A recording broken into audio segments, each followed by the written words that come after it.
Business ప్రకారం వీళ్ళు plan అంటే కొన్ని ఓటీటీస్ని బేస్ చేసుకొని ప్లాన్ చేసాము, కొన్ని థియేట్రికల్ బేస్ చేసుకొని చేసాము, కొన్ని కాంబినేషన్తో చేస్తాము. ఇక్కడ ఇది కాంబినేషన్ అండి, హాలిడే డేట్స్ ఓటీటీ రెండు కలిసి రావడం. అంటే మీరు చాలా యాక్టివ్గా ప్రొడ్యూస్ చేసే డైరెక్ట్ ప్రొడ్యూసర్ కాబట్టి నేను అడుగుతున్నా, ప్రొడ్యూసర్స్కి ఇటువంటి ఇంటర్ఫీరెన్స్ అనేది కంఫర్టబుల్గా ఉంటుందా లేదా మోస్ట్ కేసెస్? అంటే మీరు నా గురించి బాగా తెలుసు కదండి, ఆర్మ్ ట్విస్టింగ్ అలా చేస్తానా? మోస్ట్ ప్రొడ్యూసర్స్ అన్న ప్రొడ్యూసర్స్ కంఫర్టబుల్ గా ఫీల్ అవుతున్నారా లేదా మీకు? డెఫినెట్ గా బిజినెస్ లా రన్ అవుతుందండి. ఎవరు ఆర్మ్ ట్విస్ట్ చేసినా బిజినెస్ వర్క్ అవుతుంది. అది టూ వే విన్ సిచ్యువేషన్ ఉండాలి ఆల్వేస్. లుకింగ్ ఫార్వర్డ్ అండి ఫర్ ద ఫిల్మ్. నిశాంత్ గారు, నాకు ఇందాక మీరు హట్ అవుతున్నారు అంటే నాకు సడన్ గా మీరు ఆ క్వశ్చన్ తో గుర్తొచ్చింది. ఇది మిమ్మల్ని క్వశ్చన్ చేయడం కాదు, లేదా మిమ్మల్ని నిలదీయడం కాదు, but I want always ask this.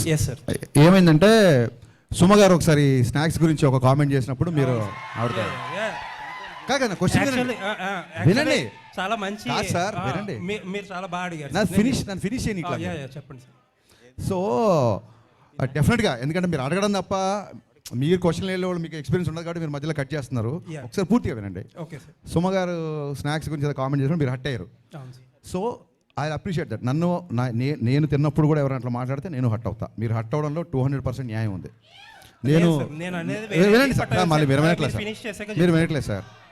So ఏంటంటే ఒక చిన్న ఫుడ్ విషయంలో మీరు దీన్ని ఇలా స్నాక్స్లా తినే బదులు భోజనాలు చేసినప్పుడు మీరు హట్ అయ్యారు. అది ఎమోషన్స్తో ఉంటాం సార్, మీరైనా మేమైనా అందరం ఒకటే కదా. అలాంటిది ట్విట్టర్లో కొన్ని కామెంట్స్ ఎలా ఉంటాయంటే పేరెంట్స్ని ట్యాగ్ చేస్తూ లేదా ఇంకోటి బూతులతో ఉంటుంది. సో హర్ట్ అవడం అనేది సహజం, అది మీకు అర్థమైంది అనుకుంటా. నెక్స్ట్ థింగ్, ఆ తర్వాత మీరు ఏం చేశారంటే ఆవిడతో మీరు, ఎందుకంటే నాకు ఓన్లీ మీ వీడియోనే చూశాను, మిగతా జర్నలిస్ట్ ఎవరు రియాక్ట్ అయ్యారు లేదా వాళ్ళందరి తరఫున మీరు రియాక్ట్ అయ్యి ఉంటారు. 100% కరెక్ట్.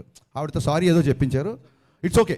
అది ఆవిడ అలా డే టు డే ఈవెంట్స్ చేస్తుంటారు, రోజుకు 2-3 ఈవెంట్లు కూడా చేస్తుంటారు. పాపం ఆవిడ ఎక్కడో ఆడియన్స్ ఎంటర్టైన్ చేద్దాం అన్న దాంట్లో ఒక మాట దొరికి ఉంటారు, నేను కాదనట్లేదు. ఒక ఆడపిల్లతో సారీ చెప్పించారు, యాక్సెప్టెడ్. కానీ మీ సురేష్ కొండేటి, నాకు మొహమాటం లేదు, సురేష్ కొండేటి ఒక ఆడపిల్లని క్వశ్చన్ చేసినప్పుడు మీరు అతనితో కూడా సారీ చెప్పించాలి కదా. అకౌంటబిలిటీ లేదు. నిశాంత్ గారు అకౌంటబిలిటీ లేదండి. అకౌంటబిలిటీ మీకు కానీ ఇంకోళ్ళు కానీ ఎవరికి అకౌంటబిలిటీ లేదు. ఒక ఆడపిల్లని అన్నప్పుడు ఒక ఆడపిల్ల అన్నప్పుడు సారీ చెప్పించారు, నో డౌట్. ఒక ఆడపిల్లని అన్నప్పుడు కూడా సారీ చెప్పించాలి కదా సురేష్ కొండేటితో మీరు. అవునండి, నేను చెప్తాను ఒకటి 2 things. ఐఎమ్ డన్ అండి, నేను మధ్యలో కట్ చేయను, మీరు చెప్పండి. నేను 2 things అని చెప్పేది. ఫస్ట్ ఆఫ్ ఆల్, సుమగారు ఆ వేళ నన్ను అనలేదు, ఎందుకంటే I came very late to the event and ఆ రోజు నేను ఫాస్టింగ్లో ఉన్నా. But that secondary. బట్ నేనేంటంటే ఒక 150 మెంబర్స్ ఆఫ్ మీడియా పర్సన్స్ని వాళ్ళ తరపున మాట్లాడా. సరే, రైట్ రాంగ్ అనేది సబ్జెక్టివ్, అది ఎవరు తీసుకునేది వాళ్ళది. అండ్ ఇంకొకటి, సుమగారిని సారీ ఈ రోజు కూడా సుమగారు అని అంటాను, ఆ రోజు అదే అన్నాను. అవునండి, ఆవిడ మీద ఎప్పుడూ రెస్పెక్ట్ ఉంటుంది. అండ్ ఆవిడ ఆ ఇన్సిడెంట్ తర్వాత ఆవిడతో మాట్లాడడానికి ఆ టాపిక్ గురించి ఎప్పుడూ ట్రై చేయాల. నాకు తెలిసి అయితే ఎవరో మరి ఆవిడ చేత సారీ ఎవరు చెప్పి కరెక్ట్ అంటున్నా.